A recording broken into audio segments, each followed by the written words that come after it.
დილამშვიდობისა მეგობრებო, გავაგრძელოთ ჩვენი ლაივები და დღეს აზროვნების ევოლუციის შესახებ გვექნება, წავიკითხავ. თენგიზ ბურჭულაძეს წიგნიდან ძალიან საინტერესო საკითხს, ეს არის ოქროს საწმისის შესახებ.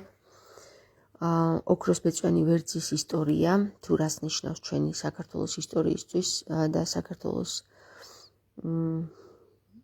პროტოქართული ერებისთვის, რას წარმოადგენდა ვერძის საწმისის ოქროს ბეწვიანი ტყავი. მოგესალმებით, უკვე 2 ადამიანი არის შემოერთებული და დღეს წავიკითხავ მეგობრებო, თქვენთან ერთად თუ არ მიწყენთ. და ესე გავაგრძელოთ, თან ვიმსჯელოთ ხომ? ანუ წაკითხული შინაარსის გამოტანა, ესე გავაკეთოთ, ოკეი?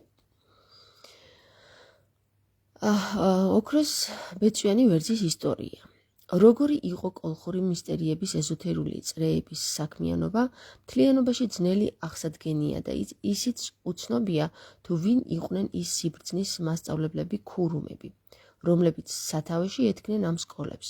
სამაგიეროდ, ისტორიამ შემოგვინახა კოლხთა აია მეფე ქურუმ აიეტის სახელი. ეს სკოლები, მეგობრებო, წინა ნაწილებში არის მოთხრობილი, ანუ წინა წერილებში, რომელიც დაგიპოსტეთ მე Facebook-ზე. ვცდილობ, რომ ეს წიგნი სრულიად ავტვირთო, დიგიტალური ვერსია 80 გვერდამდეა მგონი ატვირთული.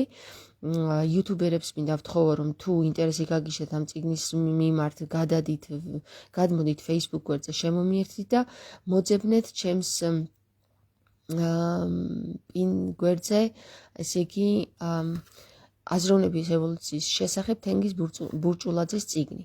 და იქ ნახავთ, ანუ შეგიძლიათ იქ მიუთითოთ, ნახოთ დიგიტალური ვერსია ატვირთული. ეხლა რატომ არის დიგიტალური ვერსია ატვირთული? იცით მეგობრებო, ამ წიგნის დასკანერება არ ხდება, იმიტომ რომ ძალიან ახლო არის შეკრული და ვერ დაიშლება ეს წიგნი. ამიტომ ძნელად მოსაპოვებელი წიგნია, იმიტომ რომ უკვე ბაზარზე აღარ დევს წიგნის ბაზარზე. ამიტომ ბუკინისტებში შეგიძლიათ მონახოთ, თუ ინტერესი გაქვთ ეს წიგნი, ან დიგიტალური ვერსია, რომელიც მიავტვირთე Facebook-ზე, იქიდან ამობეჭდოთ და წაიკითხოთ. ნუ მოკლედ, როგორც შესაძლებელია, ისევ ვცდილობთ, რომ ეს წიგნი წავიკითხოთ, ხო? მოდი ესე გავაგრძელებ ახლა მე წაკითხვას. გავიგეთ, რომ ესე იგი ის სკოლები, რომლებიც საქართველოში დაარსებული იყო, მაგალითად აღარ უნდა წინა ლაივებში უკვე ავხსენი მე ესენი, როგორ და რა სკოლები იყო დაარსებული და გავაგრძელოთ. დრო რო აღარ წაგვერთვას, გავაგრძელოთ.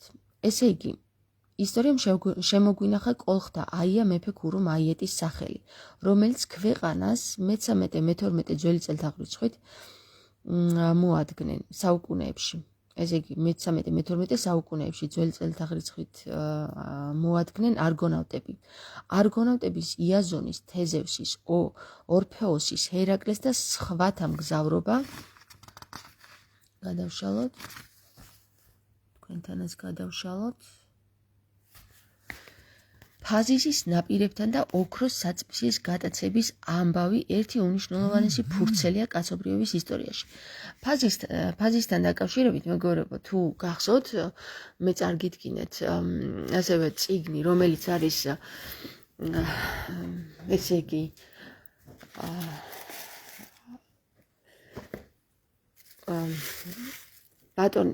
მამა ავთანდილ გიორგობიანის და გიული შალიკაშვილის ერთობლივი ნამუშევარი, რა საიდუმლოებას ინახავს რაჭის მთები, ედენა, ედემის სამოთხე. აი ეს წიგნი თუ გახსოვთ, მეგობრებო, ამ წიგნში არის ასევე ფაზისის შესახებ მოთხრობილი და იქაც შეგიძლიათ წაიკითხოთ. ეს წიგნი, ანუ ეხლა რაც გიხსენეთ, მამა ავთანდილ გიორგობიანისა და გიული შალიკაშვილის ერთობლივი ნამუშევარი იყიდება ქალბატონ გიული შალიკაშვილთან და Facebook-ზე ამის ტელეფონის ნომერიც მიდევს. ესე იგი თუ ვინმეს ინტერესი გაგიჩნდათ პირველივე კომენტარში ჩაგიგდებთ ამ ქალბატონის ანუ გიული შალიკაშვილის ტელეფონის ნომერს და მას შეგიძლიათ დაუკავშირდეთ. ძალიან საინტერესო წიგნია ესეც, ანუ უმაგრესი მეცნიერული ნამუშევარი არის ბატონი ავთანდილ გიორგობიანის და შეგიძლიათ კავშირები გააბათ, ანუ ძაფები გააბათ. ესე იგი გავაგრძელოთ ჩვენ კითხვა. ჩვენს მეცნიერულ ლიტერატურაში ოქროსაწმისის შესახებ ძირითადად ორი თვალსაზრისია გავრცელებული. პირველი, მდინარეებში ვერძის ბეწვიანი ტყავით ოქროს მოპოვების პრიმიტიული ხერხები და მეორე, ვერძის ტყავზე ოქროს დამწერლობის ხელოვნება, ხრიზოგრაფია. პირველი ვერსია ბერძენი გეოგრაფების სტრაბონის ძველი წელთაღრიცხვის პირველი საუკუნის მიხედვით ნაწარმოებში აღნიშნული ცნობის საფუძველზე გავრცელდა სტრაბონის წერტილი ვერ დავიღე. გავრცელდა. ესე იგი, სტრაბონის გვაუწყებს, რომ კოლხეთის მდინარეებით ჩამოტანილ ოქროს ქვიშას ადგილობრივი მაცხოვრებლები გრძელბეწვიანი ტყავით აგროვებდნენ. მეორე ვერსია კი ხარაკს პერგამონელიდან მეორე საუკუნე არის, უკვე ახალი წელთაღრიცხვით მომდინარეობს. ხარაქსი ამბობს, რომ ოქროსაწმისი არის ტყავზე აღნუსხული ხერხი ოქროს დამწერლობისა. ყოველი ისტორიული წყარო იმ ეპოქის თვალსაზრისით გადმოგვცემს, რომელშიც ის იწერებოდა და არა იმ ხანისა, რომლის შესახებაც მასშია საუბარი. ესე იგი, ანუ ორი ვერსია არსებობს, ხომ?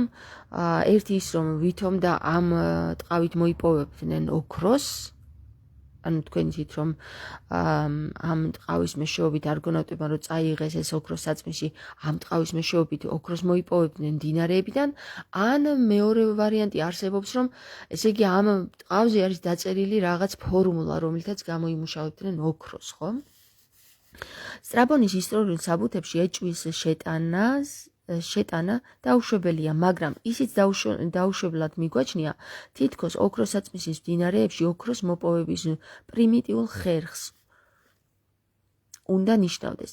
ვფიქრობთ, აქ ორი სხვადასხვა საკითხის აღრევის წინაშე დგას თანამედროვეობა.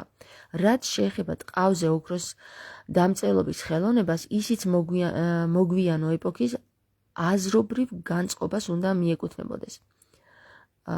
მიეკუთვნოს. უცნაური ამბავი დაგვრჩენდა, რატომღაც არგონავტების მითში არ გვსურს დავინახოთ ქართული მეტაკულტურის განათება.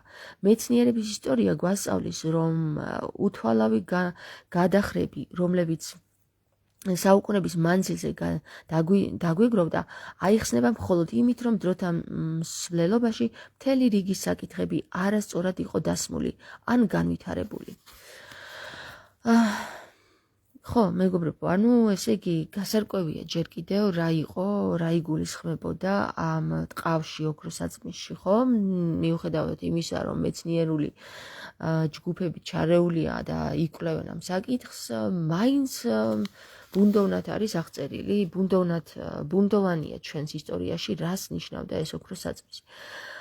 დავაკვირდეთ ერთ გარემოებას, ჩვენამდე მოღწეული არგონავტების ციკლში თუ მის ფრაგმენტებში ვერ შევხვდებით ერთ ადგილსაც, სადაც რაიმე მნიშვნელობა მეცნიერებაში გავრცელებული იყოს ზემოხსენებული თვალსაზრისებზე.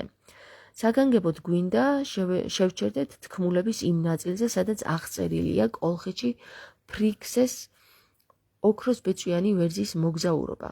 იგი დღემდე უყურადღებოდ არის მიტოვებული და სამეცნიერო ლიტერატურაში მას საერთოდაც არ მოიხსენიებენ. ну, მოკლედ, ესე იგი, ეხლა წავიკითხავთ კიდევ ფრიქსეს და ჰელეს თქმულებას, რაც სავარაუდოდ უკავშირდება აი ამ ოქროს საწმისის ისტორიას, მეგობრებო. ესე იგი, მოდით მინდა გითხრათ კიდევ ერთი რამე რა. თენგიზ ბურჭულაძე, რომელიც არის პიროვნება, ესე იგი მეცნიერი პიროვნება, რომელმაც ეს წიგნი გამოცადა ძალიან საინტერესო და როგორც ჩანს ძალიან ძლიერი მეცნიერია, იმიტომ რომ ძალიან მაგარ დაკვირვებებს აწარმოებს და კავშირებს აბავს, ესე იგი აზროვნების ევოლუციის შესახებ, როგორც ჩანს ძალიან ინფორმირებულია, ანუ როგორ გითხრათ რა, მისი შრომა ამ წიგნში რაცაც ჩადებულია, ხომ, არის უძვირფასესი, იმიტომ რომ ძალიან კომპაქტურად არის, ანუ კავშირები არის არაჩვეულებრივად გაბმული და კომპაქტურად არის გადმოცემული ის უამრავი ეპოქის განხილვა, რომელშიც აზრს გამოიტანს ადამიანი რა. ანუ რომელი განხილვის შედეგადაც, ანუ რომელი ნაშრომის შედეგადაც აზრს გამოიტანს ადამიანი თუ რას უკავშირდება და ძალიან ამას ეს არის უნიჭიერესი ადამიანი, ანუ ამას ნიჭი უნდა, რომ გააბა ძაფები და შემდეგ ეს გადმოსცე წერილობით თუ შემდეგ სიტყვიერად. რა თქმა უნდა, სიტყვიერადაც სავარაუდოდ გადმოსცემდა ბატონი თენგიზ-ბურჭულაძე ამ საკითხებს, მაგრამ მისი წერილობითი ანუ ნამუშევრები შემოგვრჩა, რაც მერე მისმა მეგობრებმა გამოსცეს წიგნად და მისი მეგობრების ნამუშევარი დასაფასებელია, იმიტომ რომ ეს ნამუშევარი არ დაკარგეს ბატონი თენგიზის და რა თქმა უნდა პირველ რიგში თენგიზ-ბურჭულაძეს ნამუშევარი არის, ანუ ბატონი თენგიზ-ბურჭულაძეს ნამუშევარი არის უძვირფასესი, რაც ჩვენ გვაქვს. ასევე როგორც სხვა ის წიგნები, რომელი მეცნიერული წიგნებიც დღეს დაფარულში არის, ანუ რატომღაც არ უკეთდება ამას რეკლამა, თქვენი აზროვნეთ, რატომ არ უკეთდება რეკლამა, კარგით? გავაგზავნოთ ახლა ფრიქსეს და ჰელეს თქმულებაზე, ძალიან საინტერესო თქმულებაა და მინდა რომ გაიგოთ თქვენც. ერთხელ კიდევ გადავავლოთ თვალი თქმულებას, რომელიც გვაუწყებს, რომ ფრიქსეს გამოეცხადა ღრუბელ და ქალღმერთი, ჰერმესის, ანუ მერკურის ბოძებული ოქროსბეჭენი ვერძი, გადასცა და აუცხა.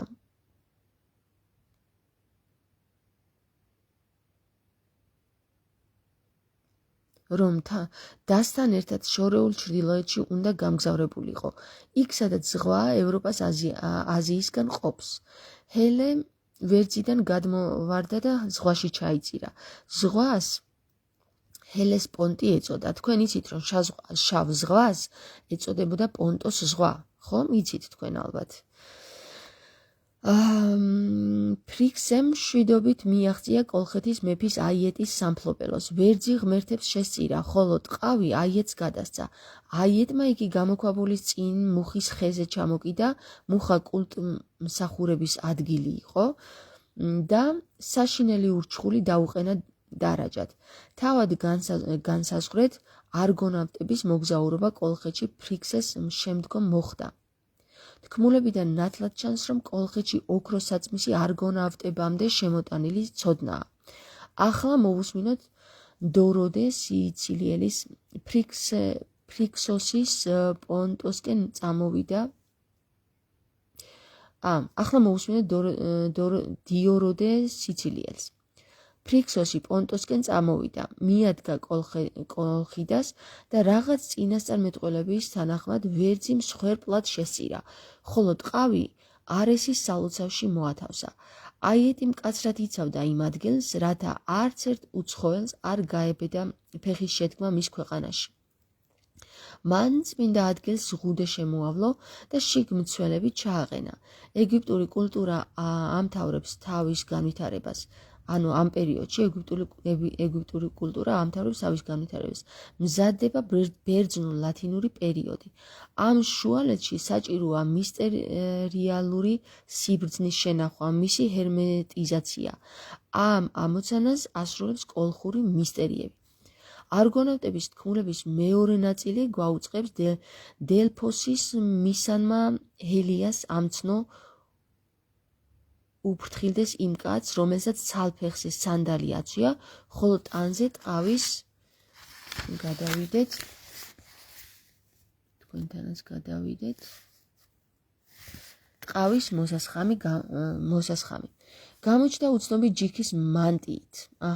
ნახეს უცხომოყ მევინმე, რომელსაც ორივე ხელში შუბი ეპყრა. მას არავინ იცნობდა. ჯიქის ვეფხვის სამოსი წმინდა მანტია საზეო მიღებისათვის მზადყოფნას ნიშნავს. საერთოდ ცხოველური ტყავის სამოსი უცხო არ არის. მითოლოგიური თუ ლიტერატურული გმირებისათვის იაზონის იიდუმალებით მოსილი პიროვნებაა. ერთი წუთით ეს გადავშალო კარგად. იაზონი იიდუმალებით მოსული პიროვნებაა და ამ იიდუმალებაში თავისებური უცხოობის შტრიხი მას ჩაცმულობას შეაქვს. მის ჩაცმულობასაც შეაქვს. ჰელიას შიშის ზარმა დასცა. მან სტუმარს ვინაობის გამხელა სთხოვა. იაზონმა ვინაობა არ დაუმალა და იოლკოსის ტახტი ითხოვა. თან აუწყა, რომ მას გამოქვაბულში ზრდიდა ქირონი, რაც მიუთითებს ინიციაციის კანდიდატობის მზადყოფნაზე. ჰელიასმა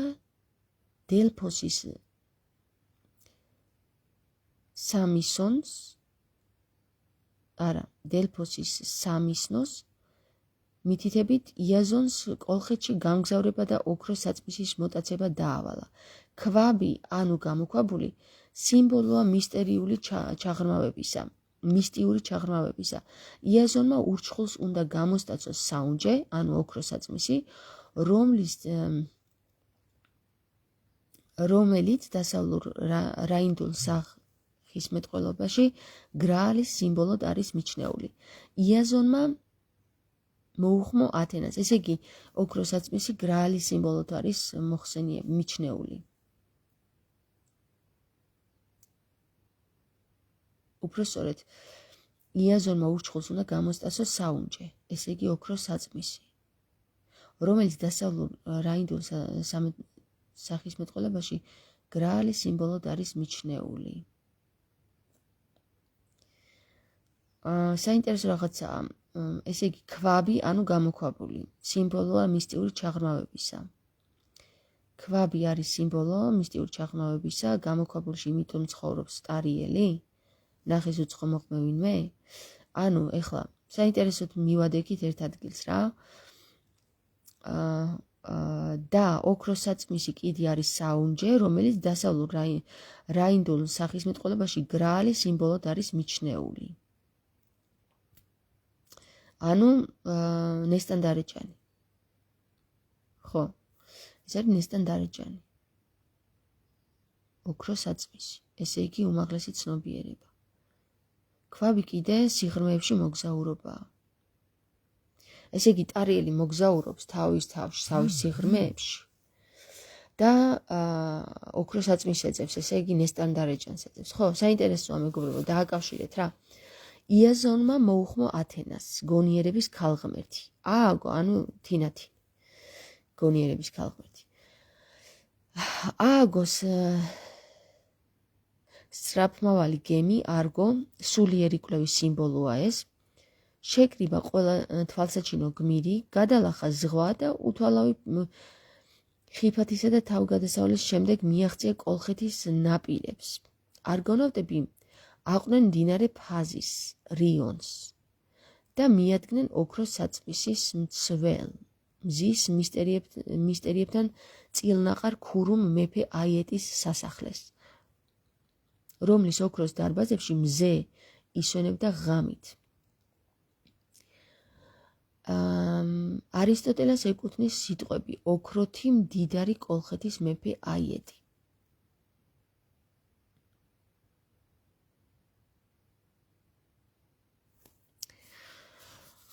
და ასე შემდეგ, მეგობრებო, მე დავიღალა ეხლა ხმამაღალი კითხვით.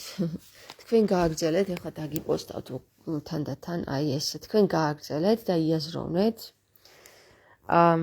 როგორც უკვე გითხარით, ეს წიგნი ატვირთული მაქვს მე 91 გვერდი Facebook-ზე, გააგრძელეთ, ესე იგი თქვენ ეს კითხვა იაზროვნეთ და მე ამას კიდევ ერთხელ გადავიკითხავ, ანუ სააზროვნო არის საკმაოდ. თავბრუდ ამეს ხა, ამდენი კითხვით. ანუ ხმამაღალი კითხვა არ არის ჩემი სიძლიერე, როგორც უკვე იცით. და მოკლედ საინტერესო ის არის, რომ უცხო მოყმე ვინმე ესე იგი არის კავშირში ჰერმესთან, მერკურიანულ აზროვნებასთან. მერკური აღარ არის მეგობრებო ეხლა უკუმავალი, ესე იგი რეტროგრადული. მერკური უკვე არის დინებას მიყვება და საინტერესო რა წავიკითხე ახლა აქ იცით მეგობრებო, ჰერმესის მდგომარეობა, ანუ ჰერმესი დაკავშირებული არის მერკურთან, ხო? თქვენ იცით რომ მითოლოგიის მიხედვით, ბერძნული მითოლოგიის მიხედვით ჰერმესი არის ქვესკნელის ღმერთი, ანუ მიწის ქვეშეთის ღმერთია. არა, უკაცრავად ჰადესია მიწის ქვეშეთის ღმერთი, მაგრამ ჰერმესი არის მიწის ქვეშეთისა და ზეციური არა, მაგას რა ქვია? ხო, ჰერმესი არის ამ ქვეყნიურისა და ქვესკნელის დამაკავშირებელი სწრაფი კურიერი. ანუ ძალიან სწრაფად შეუძლია გადასცეს ინფორმაცია ამ ქვეყნიურისა და ქვესკნელის მეფეს. ამ ქვეყნიურის მეფე არის, ვინ არის? ამ ქვეყნიურის მეფე? მე მგონი ზევსი, ხო? გამახსენეთ აბა. ჰერმესი არის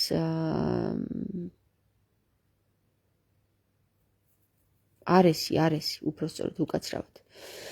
არესი და ჰერმესი ძმები არიან და ზევსი, რომელიც თავის შვილებს გაუნაწილებს, ესე იგი რაღაცა ველებს, ჰერმეს დაწესებს ქვესკნელის მეფედ და არეს კიდე მისცემს ზესკნელის არეს.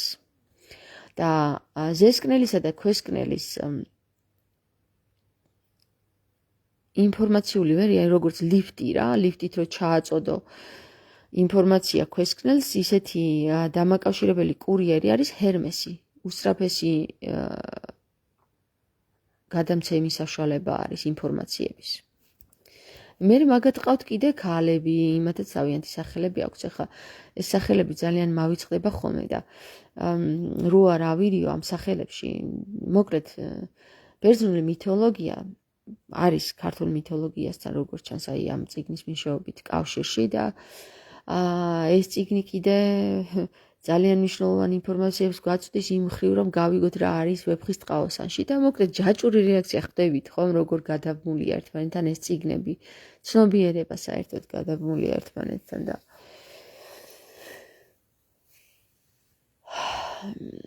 ბევრი რო არ გელაპარაკოთ ხო მნიშვნელოვანი რა არის იცით მეგობრებო დღეს რაც გვაკლია ეს არის სკოლების გახსნა რომელ სკოლებშიც განიხილება ასეთი საკითხები მე თუ მკითხავთ ბავშვებს twins კი არ უნდა ულაყებდეთ რაღაცა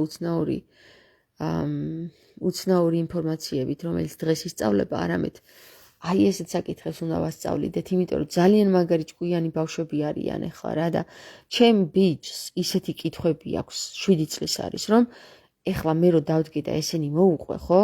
ისეთ კავშირებს გააბავს და ისეთ რაღაცებს წარმოქმნის, რომ 7 წლის ბავშვი დღესდღეობით არის ძალიან მაგარი ინფორმაციის წყარო. ისეთ ინფორმაციებს გაწვდიან ეს ბავშვები.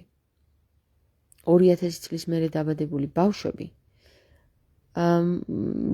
როგორი აზროვნების ადამიანები არიან, იცი მოიწყინეს იმ პროგრამით, რაც დღესდღეობით სკოლაში ისწავლება. იმიტომ რომ ასეთი აზროვნება სჭირდებათ მათ. მათ სულიერი წყაროს განვითარების უმაღლესი დონეები შეუძლიათ განავითარონ. ანუ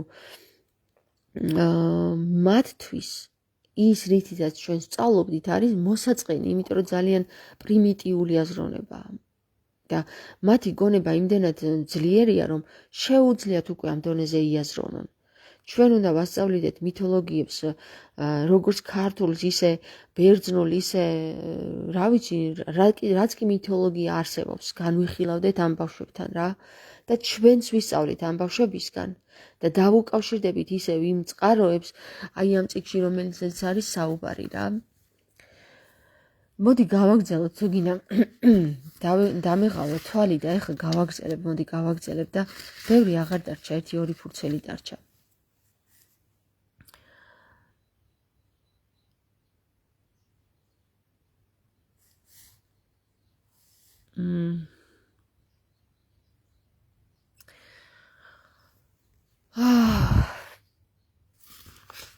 რატო უკნესი ვარ ეხლა რა? მე ესეთი რაღაცები ძალიან მადარდებს მეგობრებო რა. ჩვენი არასწორი განვითარება და დროის ხარჯვა, ის რომ ჩვენ ბავშვებს ვასწავლოთ, როგორ ვამოქმედოთ კომპიუტერები და როგორ გავხადოთ ეხლა კომპიუტერების მონები, ეს არასწორი მიმართულებაა რა. იმიტომ რომ ჩვენ თუ ბავშვებს გავხდით კომპიუტერების მონებად, ხომ? ჩვენ იცით ვის ვყვებავთ ამით? ხელოვნურ ინტელექტს.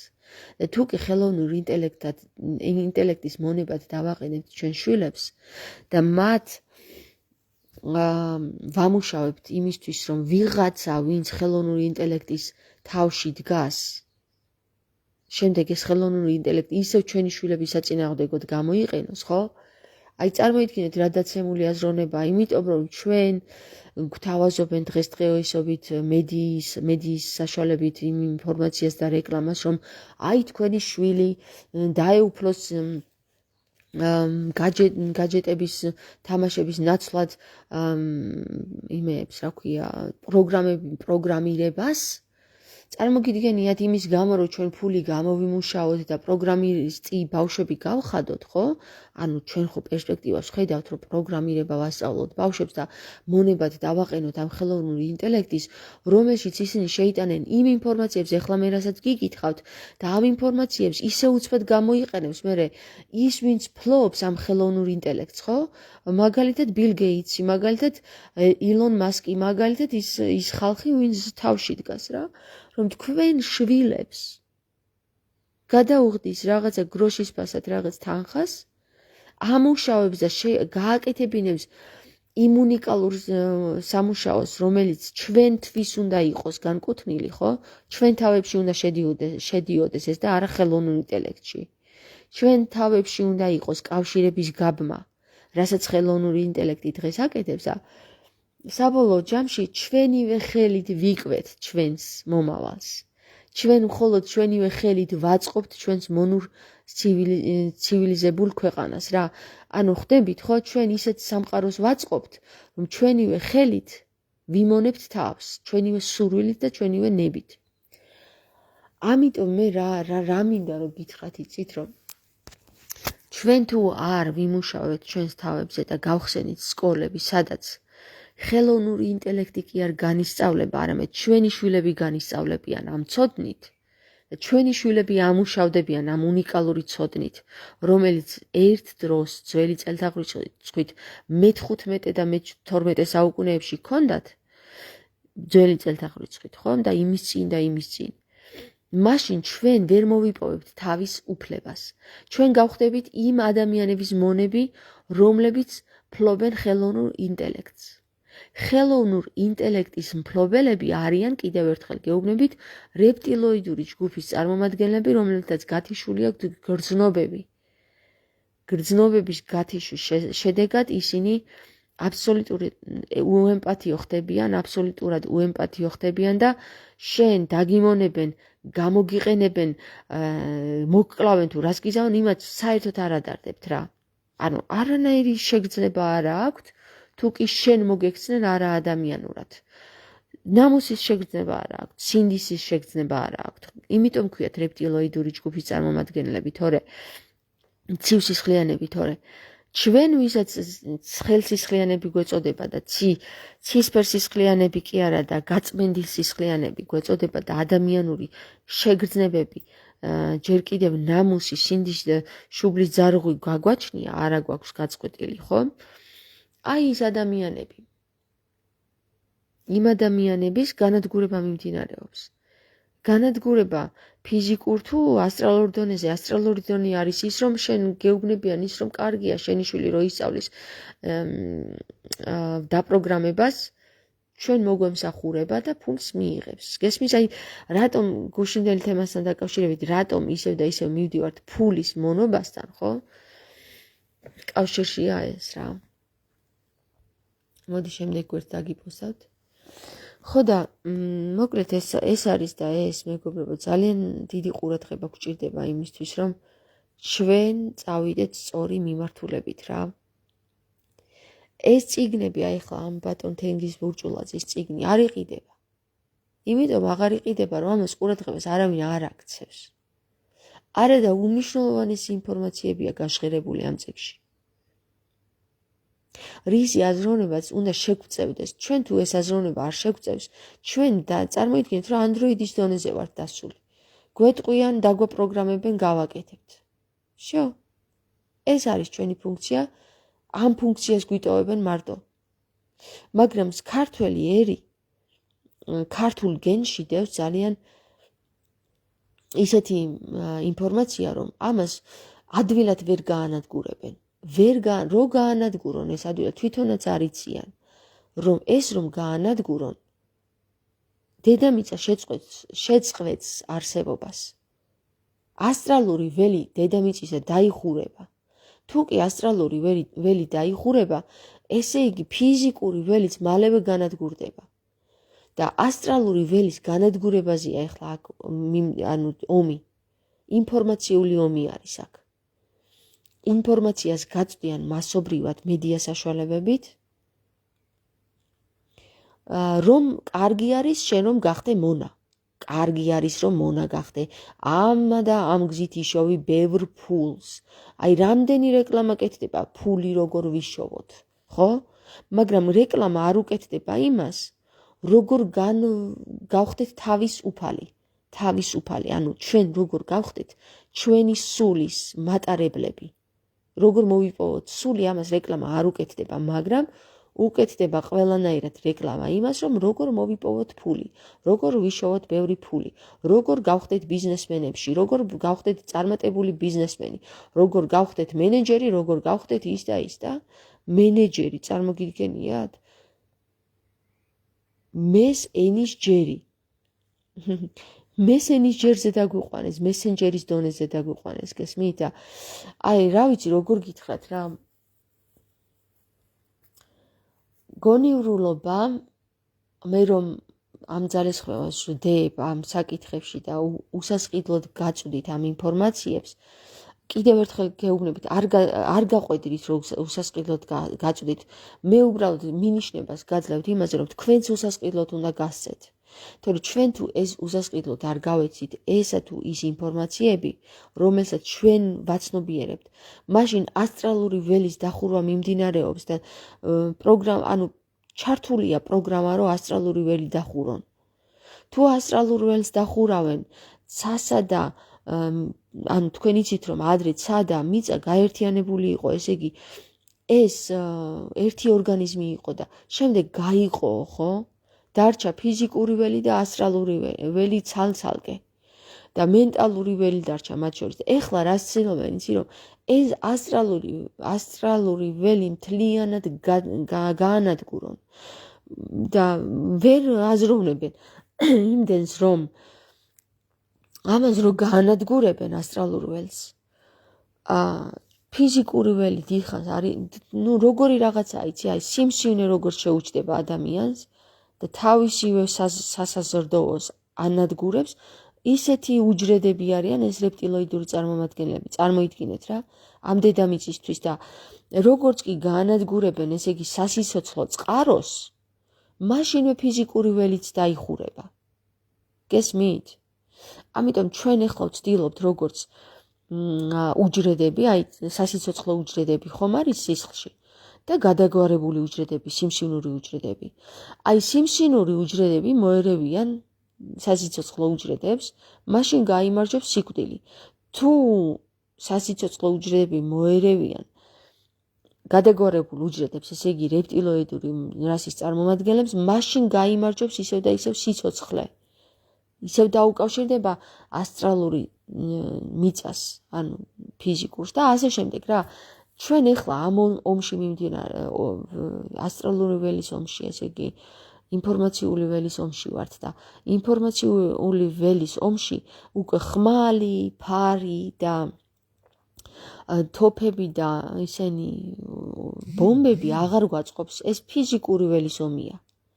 ფიზიკური ველის ომი ყოველთვის გამოიხატება იმაში, თუ კი ასტრალურში მოიგეს, თუ კი ინფორმაციულში მოიგეს რაღაცა დონის ომი და გაუვიდათ, მაშინ ფიზიკურ ველში გამოიხატება. ესე იგი, წარმოიდგინეთ, უკრაინაში ასტრალურში მოხდა ჯერ ომის გამართვა, ასტრალურში მოუგეს უკრაინელებს ომი და შემდეგ ფიზიკურში გაიმართა რუსეთსა და უკრაინას შორის. ეხლა საქართველოსი არის საკითხი რა. საქართველოში რომ გაიმარჯვონ მათ ასტრალურ ომში, ჩათვალეთ, რომ მთლიანად დედამიწა განადგურდება. ამას ჯორჯაძეც ამბობდა. მაგრამ ჯორჯაძე იყო სიღრმეებში ჩასული და იმიტომ ამბობდა, იცოდა. ამას რატო გეუბნებით, იცით? საქართველო არის უმაღლესი ცნობიერების ასტრალური დონის უმაღლესი დონე. ანუ თუ კი ეს უმაღლესი დონე განადგურდება, მერე ის დანარჩენი ასტრალური ველები ძალიან ადვილად განადგურდება და ყველაფერი დაიღუპება რა. ამიტომ გონიერო ხალხო, ვისაც კი ქრისტეს ცნობიერება გაგაჩნიათ, აუცილებლად უნდა გასცეთ ინფორმაცია, რაც მოგეცათ დაუყოვნებლივ უსასყიდლოდ. გესმით? აბა მოიცადე ერთი თქვენი კომენტარებიც წავიკითხო. ლალი ხრიკული წერს, გაიხარეთ ღმერთმა დაგლოცოთ თამარ, რა კარგად ხსნი. მადლობა ლალი. ბიორობოტებად უნდათ გვაქციონ. მადლობა თამარ. მედია წერს. მადლობა მედია, ამიტომ ჩვენ ბიორობოტებად რო არ გადავიქცეთ, ხომ? გავცეთ. გაუზიაროთ ერთმანეთს, უსასყიდლოდ. აი ხომ იცით ახლა ბევრი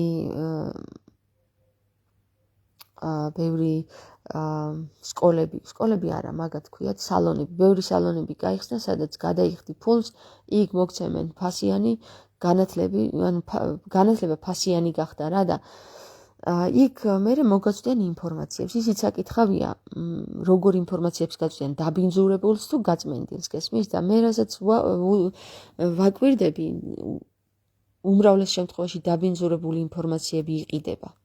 ანუ გაცხრილული და გაწმენდილი ინფორმაცია არასდროს არ იყიდება, მეგობრებო, იცოდეთ რა. ადამიანი, რომელიც ცოდნას ყიდის, ის გაუწმენდელი ინფორმაციით მოდის. რამე თუ გაწმენდილი ინფორმაცია თუ რომ ჰქონდეს ამ ადამიანს, ის თავის ცოდნას არ გაყიდიდა. ანუ ფასს არ დაადებდა თავის ცოდნას რა. რატო იცით, მეგობრებო, როდესაც შენ რაღაცას ყიდი, ემსახურები დაცემულ მდგომარეობას, ანუ დაცემულ დემონებს, ანუ დაცემულ ანგელოზებს, ანუ დემონებს, გესმის? და როდესაც ცნობიერება გაწმენდილია, ემსახურები ქრისტეს, ანუ გაკრისტალებული ხარ, გაწმენდილი ხარ. და შენ ვერასდროს ვერ გასცემ ინფორმაციას უსასყიდლოდ თუ არ ხარ გაწმენდილი. იმიტომ რომ იქ აუცილებლად შეგაწუხებს აზრი, აი ეხლა მე ვიხარჯები, აი ეხლა მე გავცემ უსასყიდლოდ რაღაცა დამემართება, გესმის? როცა ქრისტე გასწავლის, არც არაფერი დაგემართება, თუ არა, რასაც გასცემ შენია, გესმის? და აი ეს რასაც გასცემ შენია უნიკალური ფრაზა, რომელიც მოგვაწოდა ვეფხისტ ყაოსანმა, ხო? ჩვენმა წინაპრებმა რომ მოგვაწოდეს, არ ვიტყვი ახლა კონკრეტულად შოთა რუსთაველს, იმიტომ რომ შოთა რუსთაველის უკან მთელი საზოგადოება დგას, რომელიც ამაზროვნებით ცხოვრობდა და შოთა რუსთაველმა მერე გადმოსცა ეს. გესმის? და ამიტომ რასაც გასცემ შენიას მეთოდით თუ იმსჯელებ, რასაც გასცემ შენია, მაშინ შენ ემსახურები ქრისტეს, კრისტალი ხარ, ქრისტეს კრისტალი, ერთ-ერთი წარმომადგენელი ხარ. მაგრამ თუ შენ ემსახურები იმას, რომ მე რო ეხლა შენ ეს მოგაწოდო უსასყიდლოდ, ესე ვისწავლეთ ჩვენ ერთ-ერთგან, ადავასახელებ სახელს. ერთ-ერთ მაგთან. შენ რომ გასცეს უსასყიდლოდ ცნობიერება, შენ დაგემართება ცუდი რამ. ხედავთ რა პროგრამასდებს ეს ადამიანებში, რომ უსასყიდლოდ არ უნდა გასცე, ფულს უნდა ემსახურო. ფული არის დაცემული ანგელოზების, რასაც ძალიან დიდი ამბით ემსახურებიან იუდეველები და უყვართ ეს ფული.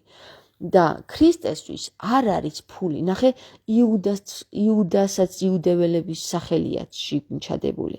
იუდასაც ფული ძალიან უყვარდა. ამიტომ ქრისტესში ბოლომდე ვერ გაკრისტალდა. მაგრამ ეხლა მოდის დრო, როცა ქრისტე ეუბნება იუდას, შენ შეძლებ გაკრისტალებას, მაგრამ დიდი შრომა დაგჭირდება. და დიდი შრომა რომ დაგჭირდება, იუდას ეუბნება რა, ანუ იუდეველებს ეუბნება პირდაპირ. რომ დიდი შრომა დაგჭირდება იმაში, რომ მოეშვა ამ ფულზე ფიქრს. მოეშვი ამ ფულზე ფიქრს. ნუ ემსახურები ფულს. ემსახურე უფალს. გესმის? უსასყიდლოდ, რასაც აგასცემ შენია. ხო და ეს არის ჩვენი დიდი კოდი რა, რასაც აგასცემ შენია. ეგ სხვა ცოდნა, რასაც შენ საუბრობ, თამარ, ეგ ცოდნა ფულზე არ უნდა გაიყიდოს, მაშინ ის აღარ ვიქნებით რაც ვართ და უნდა ვიყოთ რაც ქრისტესთან გვაქვს, ის არის არ იყიდება. ყველაფერი, აბსოლუტურად ყველა ცოდნა, რაც გვეძლევა, არის უსასყიდლო. იცოდეთ ეს რა. ნებისმიერ, ანუ სხვა ცოდნა არ არსებობს. ეს არის ერთადერთი ცოდნაა, სული წმინდის მიერ მოწოდებულია ყველა ინფორმაცია. აბსოლუტურად ყველა ცოდნაში არის ინფორმაცია და ყველა ინფორმაცია არის სული წმინდის. სული წმინდის რაც არის, ის არ იყიდება. ვინც ამას ყიდის, ის გამყიდველი იუდაა. იცოდეთ და ჩვენ გვაქვს ესეთი ეტაპი გასავლელი, რომ ჩვენ დავუჯეროთ იესო ქრისტეს სიტყვებს და იესო ქრისტე ეუბნება იუდას, რომ შენ განიკურნები. ოღონდ დიდი შრომა დაგჭირდება. ანუ ჩვენ უნდა დავეხმაროთ იუდას, რომ განვკურნოთ, გესმის? ამისათვის ჩვენ უნდა მივაწოდოთ ინფორმაციები უსაზღრო ძალით, უსასყიდლოდ. იმიტომ რომ ხარი ხართან დააბი, ან ძნეს იცნის, ან ფერს და ჩვენ კი არ უნდა ვიცვალოთ ფერი მის მიერ. მან უნდა იცვალოს ფერი ჩვენს მიერ. უნდა ისწავლოს, რას ნიშნავს უსასყიდლოდ გაცემა. მან უნდა ისწავლოს, შენ უნდა მისცე მაგალითი, მან უნდა ისწავლოს. იუდამ უნდა ისწავლოს ქრისტესთან, ქრისტეს მიერ. ლასი უნდა ვცნოთ. ლასი არის მე-12 მოციქული 30 ვერცხლით. ამიტომ გვეუბნება ლაზარეს ენა ტესლას კოდი 379, რომ ლასი უნდა ვცნოთ. უნდა ვიცნოთ რა არის მასში გამოსასწორებელი. ჩვენ უნდა ვიცნოთ. ჩვენ ლაზარეს წარმომადგენლებმა. გესმით, რომ ლასი უნდა ვიცნოთ ჯერ და შემდეგ მას დავეხმაროთ ამოყვანაში, მაღლა ამოვიყვანოთ, ქრისტეში ამოვიყვანოთ. ანუ ქრისტეს მოციქულებმა ლასი უნდა ცნონ, ისევ და ისევ უნდა შემოიყვანონ იუდა თავის საძმოში. მათ არ უნდა განდეგილად არ უნდა ამყოფონ რა. იუდა უნდა ამყოფონ თავისთან, რომ ასწავლონ, რას ნიშნავს გაცემა, რასაც აგასცემ შენია. თუ იუდას განდეგილად ვამყოფებთ, ანუ როგორც ამოიღეს მე-12 მოციქული და ეშმაკს უწოდებენ, ხო? თუ იუდა ამოიღეს ქრისტეს მოციქულებმა, ჩვენ ქრისტე გვასწავლის, რომ არ უნდა განდევნო იუდა, არ უნდა განდევნო, ის შენთან უნდა ამყოფო, როგორც მე ვამყოფე ჩემთან და ვასწავლო. მიუხედავად იმისა, რომ რთულია, კი, შეიძლება გამყიდოს კიდევაც, შეიძლება ჯვარზე მაცვას კიდევაც, მაგრამ მე ვამყოფებ მას ჩემთან, იმიტომ რომ მან უნდა ისწავლოს ჩემგან. თუ მე არ მივეცი მას შანსი, რომ ჩემთან იყოს, ვერ ისწავლის, ვერ განიკურნება. ამიტომ მეც მასთან ერთად ამ ჯვარს ვზიდავ, ქრისტე ამბობს, რომ კი ვიცი, რომ გამცემს, მაგრამ მე მასთან ერთად ვზიდავ ჯვარს, რომ მოვა დრო, რომ ის განიკურნება, გესმის? იმ იმედით ვარ, რომ შანსს ვაძლევ, რომ განიკურნოს. თუ მე ეს შანსი არ მივეცი და როგორც იუდას განკვეთა მოხდა მოციქულების მიერ, ხო? არა მარია მაგდალინელისგან, არამედ მოციქულების მიერ. პავლეს, პეტრესი, სიმონის, მათესი, ანუ მამაკაცი მოციქულების მიერ განკვეთა მოხდა იუდასი, რაც არ უნდა მომხდარიყო, ეს დიდი შეცდომა იყო. ჯვარი აიცილეს რა, ანუ მათ ჯვარი მოიხსნეს. რისი განმარტებით იცი რომ გამართლება ქონდათ ესეთი რომ ჩვენი ღმერთი აცვა ჯვარს ჩვენი ღმერთი აცვა ჯვარს მაგრამ ქრისტემ ეს იცოდა რომ ეგრე მოხდებოდა და მაინც თავისთან ამყოფებდა რატომ ამყოფებდა იმიტომ რომ კიდე გავიმეორებ იმიტომ რომ ქრისტე მის ჯვარსაც ტვირთავდა გესმი მისი ჯვარიც ქრისტეს ჯვარი იყო იმიტომ რომ იცოდა ქრისტემ რომ ის ადვილად არ განიკურნება მე ჯერ ჯვარს მაცვავს მაგრამ მოვა დრო ის განიკურნება, იმიტომ რომ ეუბნება რომ შენ განიკურნები, მაგრამ დიდი ძალისხმევა დაგჭირდება. შენც და მეც. გესმის? ამიტომ ძალისხმევა რას ნიშნავს? ის კი არ განდევნოთ და შორს ვამყოფოთ, არამედ ჩვენთან ვამყოფოთ და ჩვენ ვასწავლოთ მათ. ხარი ხართან დააბის ჭიდილია ეხლა რა, რომელი ხარი ისწავლის, რომლისგან ხარ-ხარში ვართ უკვე. გესმით? აი ნახე ანბანის მიხედვით ახლა ლაზარის მიხედვით ხარ-ხართან მივედით. ხარ-ხართან, ანუ ხან ხარ. შენ ან ესეთი ხარ, ან ისეთი ხარ. ან ესეთი გახდები, ან ისეთი გახდები. გესმის? ან ქრისტიანი გახდები, ან გახდები იუდეველი. იუდეველებს უყვართ ფული, ქრისტეს არ უყვარს ფული. ქრისტე უბრალოდ არც აქცევს ფულს ყურადღებას, გესმის? განკურნება იუდამ ნება არინება განკურნება იუდამ ნება არინება სიტყვა და საქმიანი სიტყვა საქმიანი წერს განკურნება იუდამ ნება არინება იცი რა იუდამ ინება თუ არინება ეგ ჩვენი საკითხი არ არის რა ჩვენი მოვალეობა არის ის რომ ჩვენ მასთან ერთად ვიჩალიჩოთ, ვიბრძოლოთ ეს ჯვარი ვატაროთ, რომ იუდას როგორმე გაუნათლოთ გონება. ანუ როგორმე გადმოვიბირო, როგორმე დავანახოთ რომ ისა ფული მნიშვნელოვანი არ არის. აი ნახე როგორ არ არის მნიშვნელოვანი ფული. ნახე აი ესე, აი მე გავცე მოსასყიდლოდ. შენც გაეცი, ნახე რა კარგია ესე რომ გასცემ, ნახე რა მოგივა მე, კარგი რაღაც მოგივა, სიხარული შემოვაშენს, რა ვიცი, ესე უნდა ვასწავლოთ რა ქრისტე როგორ სასწავლის, თორე ჩვენ თუ ეხლა დავდექით და იუდას საზიზღარო თითი მიუშვირეთ, ვერ ვასწავლით იუდას, ვერ განიკურნება. თითი მიუშვირა ოდესმე ქრისტემ იუდას, რომ შესაზიზღაროო. მან თქვა, რომ თქვენ აი ამ სუფრიდან ერთ-ერთი გამცემს, მაგრამ თითი არ მიუშვერეს შესაზიზღარო შენ გამცემო, გესმის? იცოდა ქრისტემ რა მასზე მუშაობდა, ის იყო მისი დუალური სამყარო. დაცემული სული იყო, ფული და სული, გესმის? ფული იყო, გესმის? ფულიო, გესმის? და არა სულიო. ლისთან მივდივართ ახლა, მე-40 ბგერასთან. სულ ლი კი არ იყო, ფუილი იყო, გესმის? ამიტომ დაცემული სამყარო, ანუ მედალიონს აქვს ყოველთვის სამი მხარე. ერთი ქვედა დაცემული, ერთი ზედა აღმატებული და ერთი გარე, ნულოვანი წერტილი, რომელიც არის გარსი.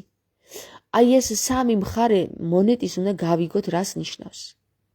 ნულოვანი გარსი არის ღმერთის ზეკაცის წარმომადგენლობა, რომელიც ორივე მხარეს ითვალისწინებს, ანუ გარსი, ხო? გარშემო, გარე, წრე. გარე წრე, ანუ გარე წარს ხო ვუძახით რაღაცა, დავამახინჯეთ ეს სიტყვაც. ნულოვანი გარსი, რომელიც მონეტას აკრავს, ეს არის ღმერთკაცის და ზეკაცის დონე, რომელიც ორივე მხარეს ითვალისწინებს. ზეც შეუძლია გაიგოს და ქვეც შეუძლია დაცემულიც გაიგოს და ჩვენ ვართ არიოლის მდგომარეობაში. არიოლი, რომელიც ზემოდან იყურება და ზემოდან უყურებს რეშკას. გესმის? ჩვენ ვართ მაგ მდგომარეობაში.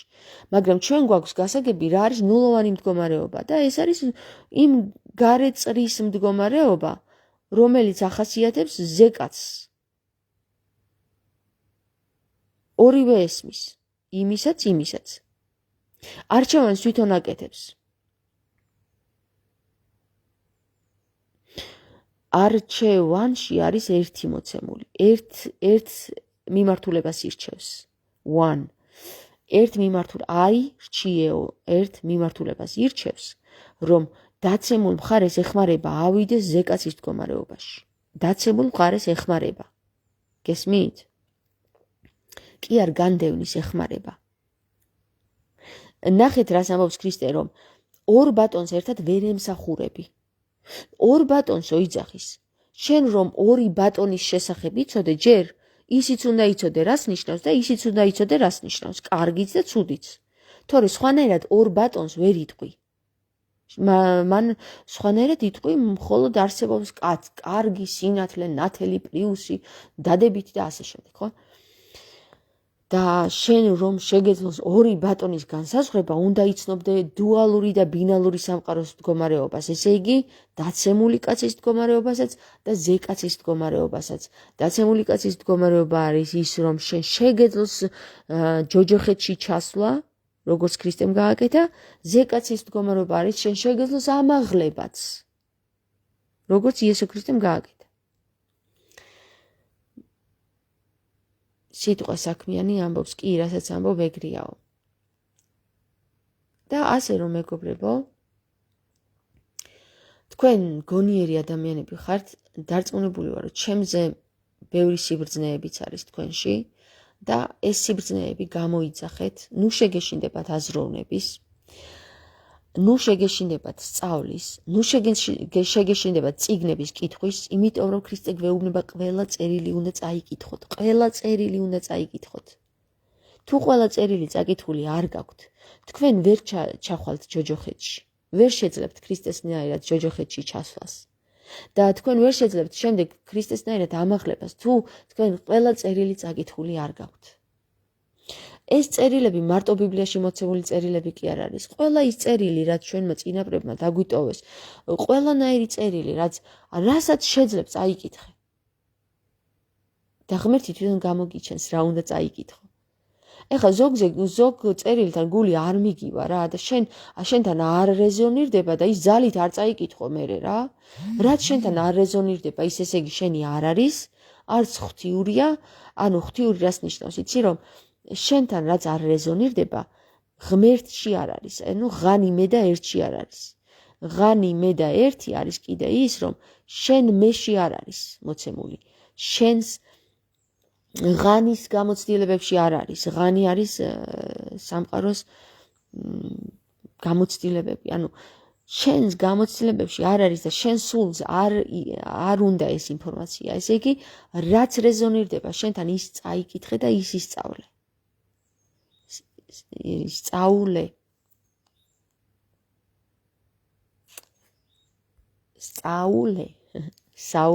სწავლე. პავლე. მოკლედ ენა დამება უკვე დავიღალე. კარგი იყო მეგობრებო, მე დიდი მადლობელი ვარ იმ ადამიანის, ვინც ეს წიგნი მათხოვა და ასევე ძალიან დიდი მადლობელი ვარ ამ ადამიანის, ვინც ეს წიგნი დაწერა. დიდი მადლობელი ვარ უფლის, რომ ამ ადამიანებთან დამაკავშირა და დიდი მადლობელი ვარ ქრისტესი, რომ გვერდში მიდგას და მეხმარება. და როცა რთულ ვითარებებში ვარ ხოლმე და აი ემოციურ ჭიდილში ვარ, აი ამ ჯოჯოხეთთან, ბნელთან და ასე შემდეგ, ყოველთვის მეხმარება ქრისტე და ყოველთვის ამოვყავარ როგორი გზით იცით მეგობრებო? იობის გზით. აი იობის პოზიციით რა, მე ხანდახან და ძალიან ხშირადაც ღმერთს ვეჩხუბები ხოლმე. და მე გამომიჩენს ხოლმე გზას.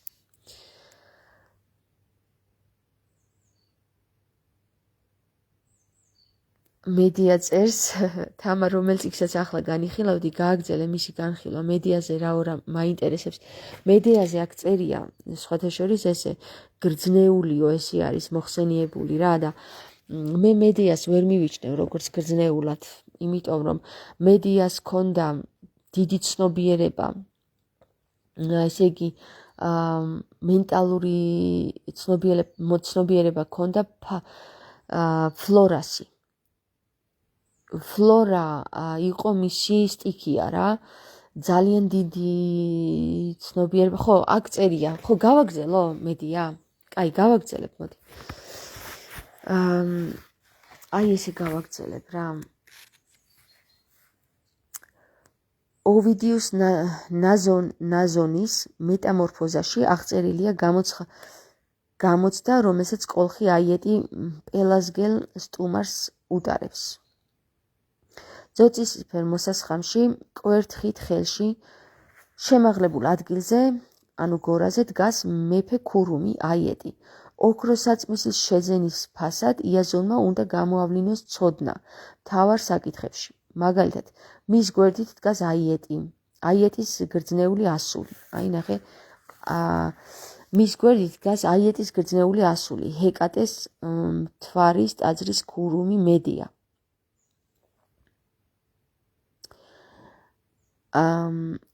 იაზონმა ჰეკატე იცით ხომ ვინ არის მეგობრებო? ჰეკატე კურნავდა მკვდარ სულებს. ანუ მკვდარი სულების მფლობელი იყო ჰეკატე, ესა მმართველი იყო ჰეკატე, ქალი არის ჰეკატე. ისევე როგორც მკვდარი სულების მმართველი არის ჰადესი. ოღონდ მამრი. ჰადესი მამრი არის და ჰეკატე არის მდედრი. და ქურუმი, ანუ ჰეკატეს მთვარის ტაძრის ქურუმი მედია. ანუ ესე იგი მედია იყო ჰეკატეს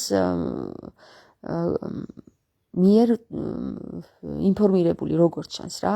ჰეკატე იყო მისი ინფორმაციის მიმწვდელი. იაზონმა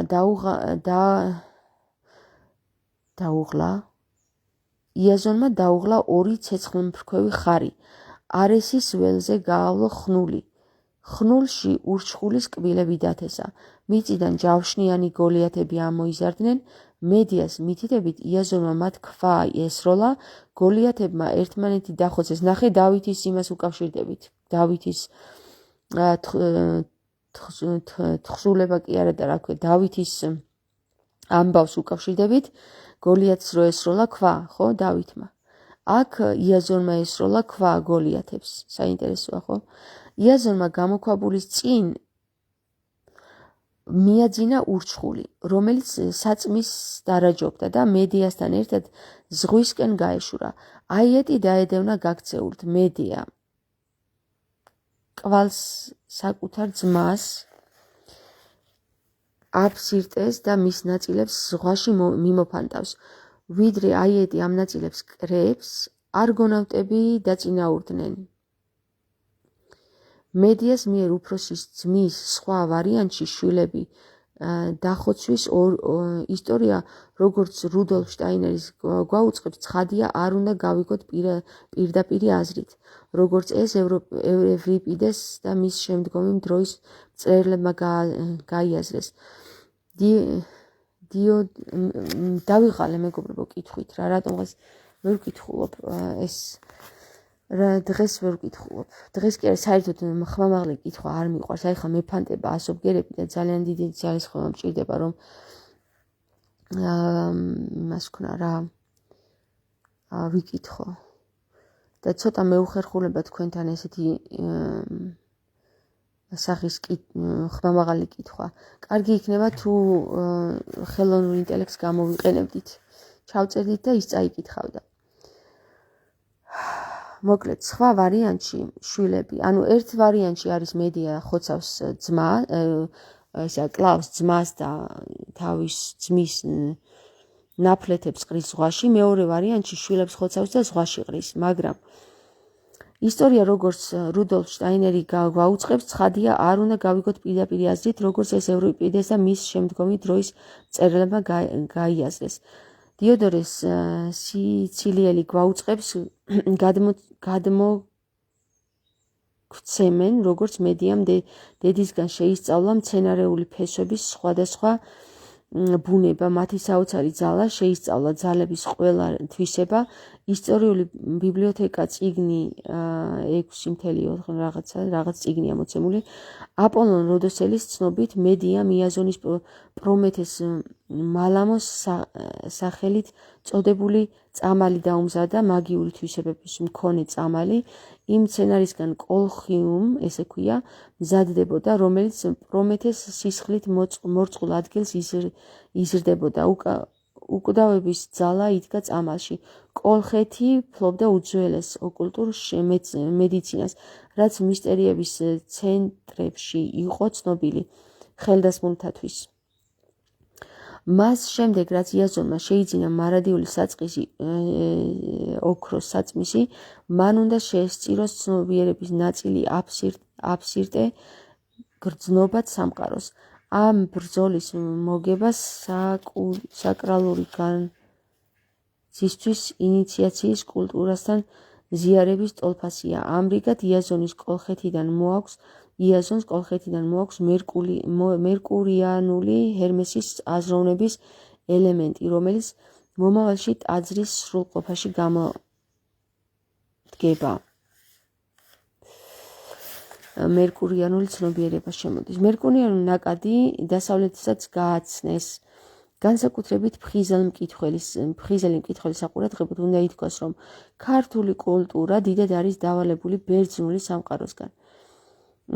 რაც ცხადზე ცხადია, მაგრამ ისიც დასანახია, რომ აქ ითქვა საკაცობრიო ევოლუციის ისტორიის გარკვევის ჟამს, მან თავისი კუთვნილი ადგილი უნდა აღიდგინოს. წარსულს და მომავალს შორის არსებობდნენ ცნობილი კავშირები. ერთი წუთი თქვენთანაც გადავალ.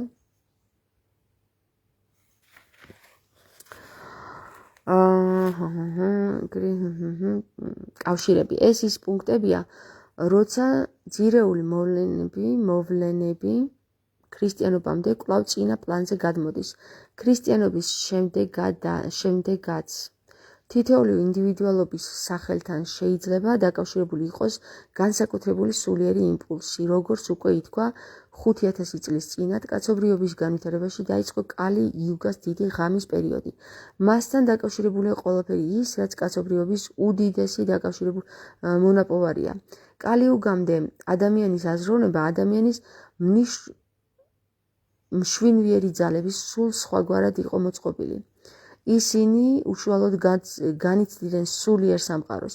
შემდეგ ეს სამყარო დაიხურა და ჩამოეფარა, სანაცვლოდ საჭირო გახდა საკუთარ თავში მყარი საყრდენი.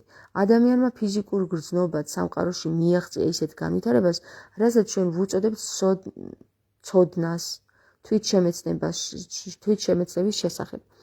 თვითშემეცნება კალი იუგას პერიოდის მონაპოვარია, მისი დამსახურებაა. მოკლედ კალი იუგას პერიოდი იხურება ეხლა და ცადა მიწა ისევ ერთიანდება, ანუ ცნობიერება ისევ ერთიანდება, ფიზიკურისა და თვითშემეცნებისა და ზეკაცის ცნობიერება. მოკლედ ერთი სიტყვით კალი იუგასთან გადავდივართ ისევ ნათელ პერიოდში. ეს იყო დიდი ღამის პერიოდი, ეხლა იწყება გათენების პერიოდი და ასე შემდეგ, მეგობრებო რა.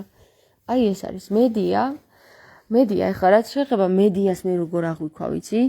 ეს იყო ქალი, რომელიც იყო ძალიან დიდი ცნობიერებით, ანუ დიდი ინფორმაციებით, რომელსაც შეეძლო სიკვდილზე გამარჯვება.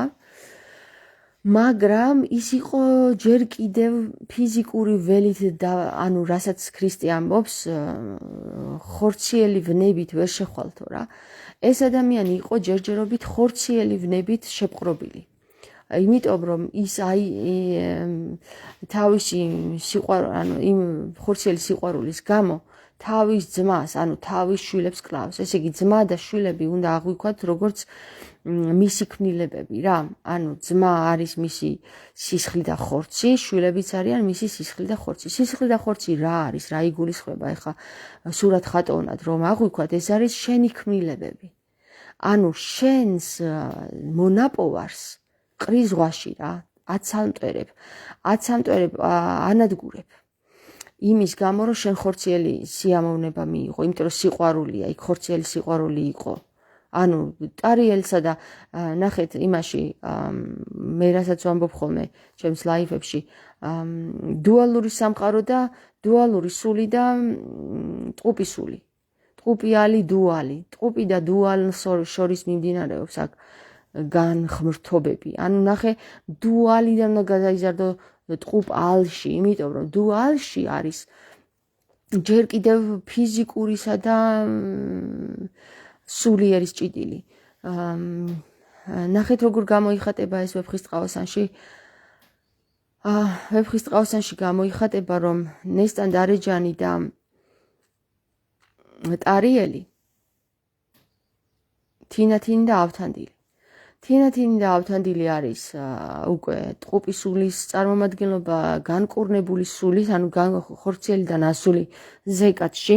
ფიზიკური ხორციელი ვნებები მათ ნაკლებად აქვთ და ტარიელსა და ნესტან დარეჯანს შორის არის ფიზიკური ვნება. მე ესე აღვიქვი რა და აი აქ მთელი ამ საკითხების განხილვა მიმდინარეობს, როგორ ხდება მათი, ანუ ტარიელს აქვს უმაღლესი ცნობიერების მოპო, უნდა აიღოს ნესტან დარეჯანი, ქაჯეთის ციხე გაათავისუფლოს. ქაჯეთის ციხე კიდე რა არის? ფიზიკურთან არის კავშირში, ქაჯი რა არის, ხო, ქანის ჯანი. ქანი არის ფიზიკური სამყარო. ფიზიკური სამყაროს გათავისუფლება სჭირდება ჯერ ტარიელს თავის თავში, რომ გაათავისუფლოს, ნესტან დარეჯანი მოიპოვოს. დუალურია იქ ცხოვრება. დუალთან აქვს საკითხი რა, იმიტომ არ არის ნესტან დარეჯანი მასთან. ვერ კავშირდება, იმიტომ რომ ჯერ ქაჯეთი უნდა გაათავისუფლოს თავის თავში. როგორც ქრისტე გვეუბნება, ის რა ქვია, ვნებით ვერ შეხვალ, ფიზიკური ვნებით ვერ შეხვალ სასუფეველში. სასუფეველი კიდე შენშიაო, ხო? გაიხსენეთ როგორ არის დაწერილი რომელიც თავი არის კორინთელთა მიერ მესამე თავი. კორინთელთა მიერ მესამე თავში წერია ესეთი რამ რა. ნუ თუ არ იცით რომ ღვთის ტაძარი ხართ და ღვთის სული ცოცხლობს თქვენში, თუ ვინმე აზიანებს ღვთის ტაძარს, ღმერთი დააზიანებს მას, რადგან წმინდა ღვთის ტაძარი და ეს თქვენ ხართ, ანუ წმინდა ტაძარი თქვენ ხართ. გესმის, გეუბნება და მის დაზიანებას ღმერთი არავის არ აპატიებს. და ფიზიკური ვნებით ვერ შეხვალთო, გეუბნება ქრისტე. ფიზიკური ვნება რა არის? ანუ ამ ხორციელი ვნებით თუ კი შენ საქმეებს აფუჭებ, ხო, სხვა ადამიანების გულს, გრძნობებს გაიმეტებ, ხო? შენ წარმოიდგინე რომ ღმერთი კარგს არ მოგცემს. ეს არის ფიზიკური ვნება, თორე დანარჩენი, აი, ეხა ნახეთ, ტარიელი რას აკეთებს, ხო? ზის უცხო მოხმე ტირის. რას ტირის ღმერთმა იცის, მაგრამ რას აკეთებს? კლავს ყველას. ანუ ანადგურებს სხვა ჟარგონულად ვიტყვი, ფეხებზე კიდია რა. აი, აბსოლუტური ამ სიტყვის მნიშვნელობით საერთოდ არ აინტერესებს, უგულებელყოფს და აიგნორებს. როგორ არის? არ უნდა, მაგრამ თუ ისინი გადაეკიდნენ, იმათ მოკლავს, იმიტომ რომ ამას სულ არ აინტერესებს ახლა ის სხვები რას ფიქრობენ რა. ანუ როგორი იმის მდგომარეობაში არის, იცით? ტაროს მიხედვით ჯამბაზის მდგომარეობაში, აი როგორ გითხრათ, მაგას ქვია, მოიცადეთ ერთი წუთით.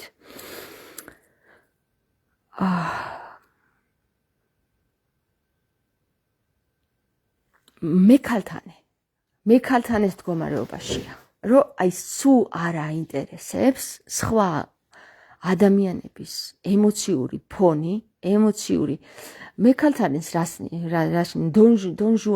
დონჟუანი თუ რა ქვია მაგას? ხო, მე მგონი დონჟუანი ქვია, ყოველს რო იმაშება რა. ყოველას იმეტებს რა.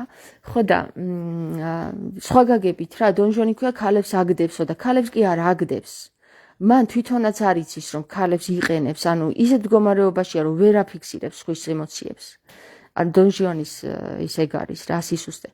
ამიტომ ეს არქეტიპები, მეგობრებო, კარგად დაგვილაგა ქრისტემ და კარგად გვანცნობა, რომ აი ეს არის რა, ფიზიკური ვნება თუ არ გაათავისუფლა, ხო? ფიზიკური ტარიელი თუ არ განიკურნა, ქაჯების ციხე თუ ვერ აიღო, ნესტან დარეჯანს უმაღლეს ცნობიერებას ვერ გაათავისუფლებს თავის თავში. თავის თავთან აქვს ბრძოლა და ფიზიკურ ველში ესე გამოიხატება კაცი, ქალი, ქალს უყვარს კაცი, ქალს უყვარს, კაცს უყვარს ქალი და ესე. ფიზიკურ ასტრალურში ესე გამოიხატება, შენ თავში რა ბრძოლაც არის, ის არის შენს გარემოში ფიზიკურში. და ფიზიკურ გარემოში შენ თავში თუ ბრძოლა არის შენს მაღალ ცნობიერებასთან და შენს ვნებებთან, მაშინ დუალურ პოზიციაში ხარ და ის ქალი, რომელიც გიყვარს, ყოველთვის სხვაგან არის. მიგირვის. არ არის შენთან. და როდესაც ხარ ავთანდილისა და თინათინის პოზიციაში, ანუ ტყუპსულ პოზიციაში, ანუ ზეკაცის ცნობიერებაში უკვე ფიზიკური დათრგუნული გაქვს, ხო? დათრგუნული კი არა, განკურნებული გაქვს, ქაჯეთის ციხე თუ აღებული გაქვს, ხო? მაშინ შენ და ის ერთად ხართ. ფიზიკურ ასტრალურში უკვე გამთლიანებული ხარ შენ თავთან, ხარ ზეკაცის მდგომარეობაში და ფიზიკური მეორე ნახევარიც შენთან არის. გესმით რაში აქ მთელი ომებია რა და რა ვიცი, აბა ვინც გაიგეთ, დამიკომენტარეთ და დამილაიქეთ თუ გაიგეთ, იმიტომ რომ გამახარებს ის ხალხი, ვინც გაიგო ეს ლაპარაკი, მე რაც ახლა გესაუბრეთ და გაკოსეთ ბევრი რა. მოკლედ მიყვარხართ, ბევრი ვილაპარაკი, ახლა ყელი გამიშრა და უნდა და გემშვიდობოთ. აბა თქვენშიც. გაკოცეთ.